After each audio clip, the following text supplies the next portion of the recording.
Judgment Day.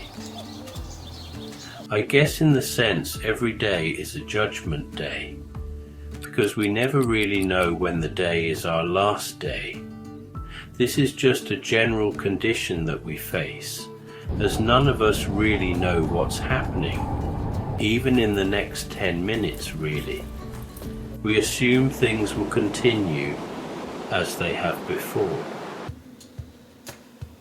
But maybe we are just focusing more on our personal judgments, where we judge others, or very commonly judge the self. Where you judge the self, who are you comparing yourself to? Some mythical god or goddess in the sky? Some perfect person? I don't think there are many perfect people out there to be comparing yourself to. When you judge yourself, where is this self-judgment coming from? Some people judge themselves more than others do. Very often we judge the external world. We should recognize that for an individual who might be self-judgmental, that early childhood conditioning would have played a major part in creating a self-judgmental personality. But it's not really possible, I don't think, to define where our story really began.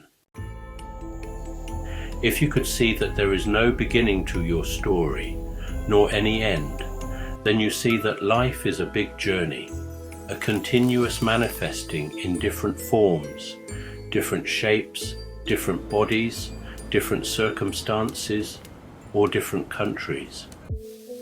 The physical body dies, we know this, but then the consciousness, that soul, whatever we call it, is on a continuing journey that never dies. But if you're stuck on the wheel of becoming, birth, death, and rebirth, then every time you come back into a body, you forget who you are. The process of being born facilitates you forgetting your true nature, which was a state of oneness. You might remember something for a little while, but those memories soon fade away as identification with and survival in the physical becomes a priority. As we forget and get more deeply involved in the drama of life, our conditioning makes us take ourselves personally, seriously. Then whatever happens to us, we say it was because of this or because of that. But I don't think we can ever go back far enough to truly work out or understand where or why this story began. Depending upon those early circumstances, we may well develop self-judgment. We can go looking for a reason, and you can spend lifetimes trying to work out why, but then we just give up, assuming we ever really tried to look in the first place, because we are not going to find the reason. We may imagine we know, but even that knowing changes with time. And if you ever do truly know, it will have become meaningless by the time you understand it. There's not much we can do about changing the past, but we can stop feeding it. We can stop giving it energy so that the intensity of the memory begins to lose power over us. One of the ways that we give energy to these parts of ourselves is that we perpetuate an old story and continue to judge others or to judge the self. When we look at somebody's behavior, and if it doesn't meet our standards, we judge them, or we look at ourselves and we find ourselves a bit lacking in some areas. We judge ourselves as not being good enough, not being useful, not being this, not being that. Whatever reasons you tell yourself, they are all just stories that you repeat. In fact, all of our life is a story that we believe to be real, a story we keep telling ourselves. I think that's the challenge we face, a part of the reason that we do continue to buy into the story, why we continue to give it energy, is because no one told us any different.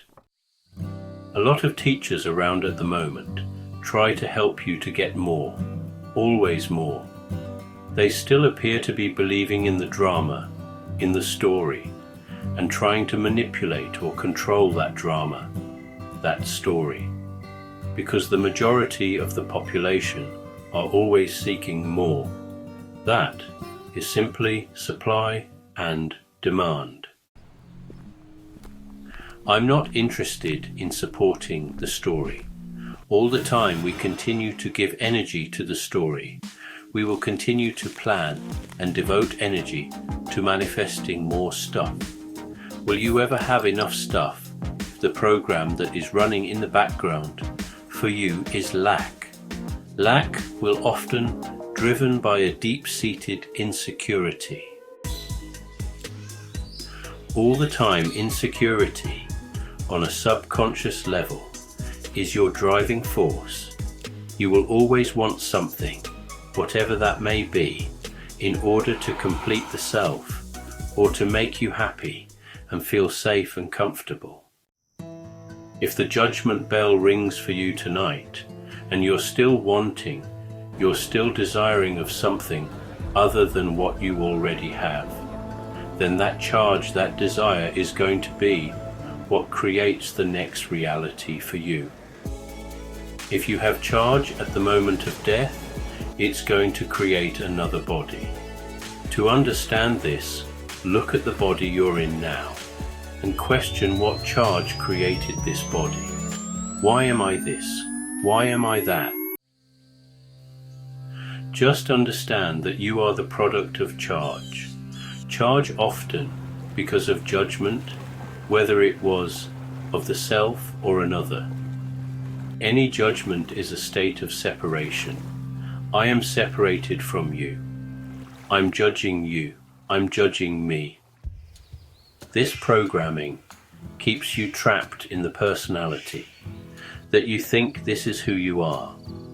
The personality, though, is only a suit of clothes.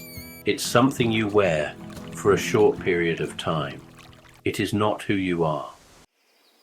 When you're wearing clothes, you're not the clothes that's pretty obvious. You're the person wearing the clothes. So whoever is wearing this body at this time, recognize that life is eternal. It is the body that comes and goes. So who you believe yourself to be now has to be a product of your past. You didn't just show up out of nowhere. We've all got a history, a story that we keep telling ourselves. Whether we do that consciously or unconsciously is not important at the moment. The fact that the story does get told over and over again is the real issue. You notice that any situation that you take, sides for or against, has to arise from some deep judgment. This judgment arises because of identification with personality. Personality arises because of your conditioned past, from where you were born, when you were born, in which country, any religion, or whatever. And so you adapted the belief patterns of parents, siblings, the society that you were born into. You believe that these perceptions and beliefs are right, of course. But then, if you were born on the other side of the planet, you would think very differently. You'd have a very different sense, different belief patterns, perceptions, and values. This creates the diversity that we know in the world, but it also has the potential to create a huge amount of conflict. Look around at the state of the world at the moment. Ask yourself, why is it that countries can't live with other countries? Why is it that people don't have enough? Why do they always want more? More land, more power, more oil, or more profit? And so, countries and religions go to all sorts of lengths to get what they want, to fill this need for more. They defend what they have, and they attack other people to satisfy this never-ending craving for more, arising from a collective insecurity. So that appears to be what's happening. This is major judgment, but on a collective scale. We frequently judge on a personal scale. This is good, this is bad, this is right, this is wrong, this is better, this is worse, I like this, I don't like that.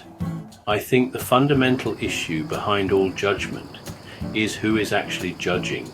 Who is it who is judging all of the time?